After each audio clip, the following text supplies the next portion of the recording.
Assalamu alaikum everyone. This is Qasim Abdullah here, and this is going to be another episode of talking about Ajeeb phenomena that exist in life. And I am renaming it to, but I am renaming this to helping other people in life. And और आज जिस topic के बारे में हम लोग बात करेंगे उसको हम लोग कहते हैं पर्जिंग।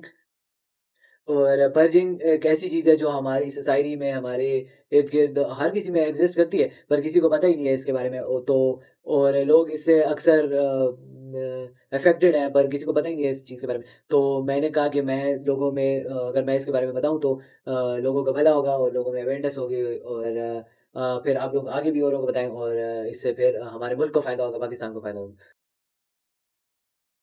ओके गाइस, तो मैं जो आप लोगों को बता रहा था कि I want to spread awareness about purging, कि हर किसी को पता हो, ताकि लोगों का भला हो और औरों को लोग आगे औरों को बताएं, और इस तरह यानी पाकिस्तान को फ़ायदा और हमारे मुल्क को फ़ायदा। तो बेसिकली पर्जिंग ये होता है कि अगर पर्जिंग का कॉन्सेप्ट बेसिकली ये होता है कि अगर आप कोई भी एक्सफोलिएटिंग प्रोडक्ट आप यूज़ करते हो, एक भी एक्सफोलिएटिंग प्रोडक्ट आपने यूज़ कर लिया ना कभी भी, किसी भी तरह का हो, किसी भी टाइप का हो, तो आपके स्किन की पर्जिंग शुरू हो जाती है। और पर्जिंग ये होता है कि तो अब ये बात आ गई कि एक्सफोलिएटिंग कुछ भी आपने यूज़ कर लिया ना, तो आपकी पर्जिंग शुरू हो जाती है। और पर्जिंग ये होता है कि आपकी स्किन पे पिंपल्स निकलते हैं बार-बार, और फिर जो होते हैं, ये होता है कि 2 महीने 2 महीने तो वैसे एक एवरेज टाइम होता है। लेकिन हर बंदे की स्किन के अपनी जितनी क्लॉग्ड पोर्स होती हैं, हर बंदे का बस अपना टाइम होता है कि उसकी स्किन पे कितने अरसे पर्जिंग होती है। तो ये ऐसे पिंपल्स निकलते हैं और फिर चले जाते हैं। 2 दिन में आपकी स्किन पे एक ही साथ पिंपल्स निकलेंगे और 2 दिन में चले जाते हैं। और हर बंदे का अपना टाइम होता है कि कितने अरसे तक ये होता रहता है। कुछ लोगों का 2 महीने तक ये होता है कि हर वक़्त पिंपल्स निकलेंगे थोड़े से, और फिर 2 दिन में चले जाते हैं। किसी-किसी का ये होता है कि गुज़र जाते हैं। मेरा थोड़ा ज़्यादा अरसा गुज़रा था, 4-5 महीने मेरे हुए हैं कंसिस्टेंट, थोड़े-थोड़े अरसे बाद मुझे एकदम से पिंपल निकलते थे, फिर 2 दिन में के अंदर-अंदर चले जाते थे। और किसी-किसी का ये होता है कि उनको तो गाइज़ अच्छा, तो मेरा जो था वो ज़्यादा चला था, मेरा 5-6 महीने कुछ चला है पर्जिंग का प्रोसेस, पर मेरा भाई जो है उसको बिल्कुल पर्जिंग होती ही नहीं है बिल्कुल सिरे से, और हालाँकि वो एक्सफोलिएटिंग चीज़ें यूज़ करता है। तो अब ये आपको मैं आप लोगों को मैं बता देता हूँ कि एक्सफोलिएटिंग चीज़ें जो होती हैं वो किस-किस फॉर्म में आ जाती हैं, जिससे आपका पर्जिंग हो सकती है। और ये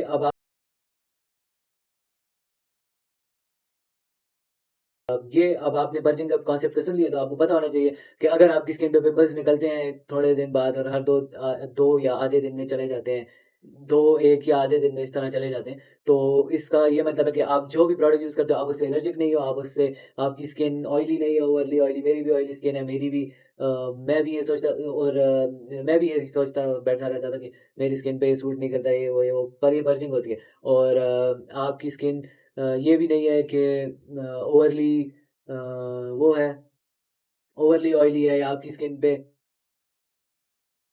ये भी नहीं है कि आपकी स्किन ओवरली ऑयली है, आपकी स्किन पे प्रोडक्ट सूट नहीं करता या प्रोडक्ट खराब है। आप अच्छी ब्रांड का कोई भी प्रोडक्ट यूज़ करें, रिलायबल ब्रांड का। ये नहीं कि सेरावी और बहुत महँगे-महँगे, आप कोई भी ऑलिव नेचुरल्स का मैं रिकमेंड करता हूँ, यूज़ करें। आप लोग कोई भी रिलायबल ब्रांड की चीज़ यूज़ करें ना, तो उसमें ये कभी भी नहीं सोचना कि ये काम नहीं करती या कुछ भी। मेरी स्किन आप लोग देख लें, बिल्कुल क्लियर है।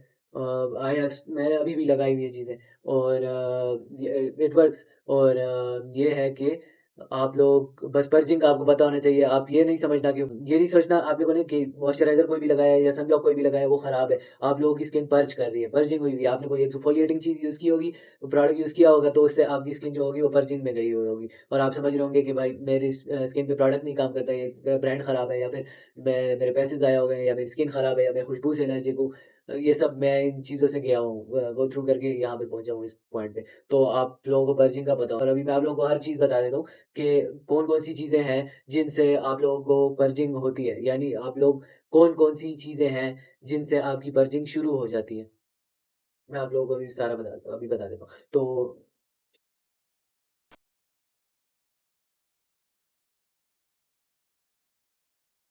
तो गाइस, पर्जिंग जो होती है वो आप लोगों को इन इंग्रीडिएंट से हो सकती है। मैं आप लोगों को स्ट्रेट स्ट्रेट बता देता हूँ। नाइसिनमाइड, अगर आपने कोई भी ये जो इंग्रीडिएंट्स हैं ना अभी मैं बोल रहा हूँ, ये आपके फेस वॉश में हो, आपकी क्रीम में हो, या आपकी सन ब्लॉक में हो। अक्सर अजीब सा ही होगा कोई सन ब्लॉक, लेकिन हो भी सकता है। और आपके स्क्रब में हो, क्या पता आप फेशियल कराते हैं, फेशियल में भी आप लोगों के एक्सफोलिएटिंग चीज़ें हों।